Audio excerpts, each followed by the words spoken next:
Hi అండి, welcome back to Madhu's cakes and vlogs. మీకు ఈ వీడియోలో ఒక టైర్ మీద ఇంకో టైర్ ఏ విధంగా ప్లేస్ చేయాలో అయితే మీకు చూపిస్తున్నాను. మనం ఫస్ట్ టైర్ని అయితే కిందే పెట్టుకోవాలి. రెండో టైర్ని మనం టర్న్ టేబుల్ మీద నుంచి ఆ కిందకి పెట్టుకునేలాగా ఎప్పుడు పెట్టుకోవాలి. అంతేగాని కేక్ని కింద నుంచి పైకి లిఫ్ట్ చేసినట్టుగా పెట్టకూడదు. పైనుంచి కిందకి లిఫ్ట్ చేస్తే మనకి ఈజీగా ఉంటుందండి, మనకి పడిపోయే ఛాన్స్ కూడా ఉండదు. ఈ విధంగా నేనైతే ఒక లైన్ అయితే వేసుకున్నాను. అంటే మనం ఏ ప్లేస్లో మనం కేక్ని ప్లేస్ చేయాలో మార్క్ అయితే వేసుకున్నాను, రౌండ్ చేసుకున్నాను. నేను గిన్నెతో ఈ విధంగా పెట్టుకొని దాన్ని 2 ప్యాలెట్ నైఫ్తో చాలా జాగ్రత్తగా అయితే ఇలా ప్లేస్ చేసి అందులో పెట్టానండి.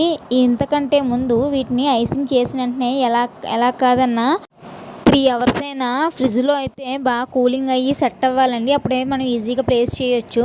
నా ఛానల్లో చాలా కేక్ వీడియోస్ ఉన్నాయి. ప్లీజ్ సబ్స్క్రైబ్ చేసుకుని నాకు కొంచెం సపోర్ట్ చేయండి.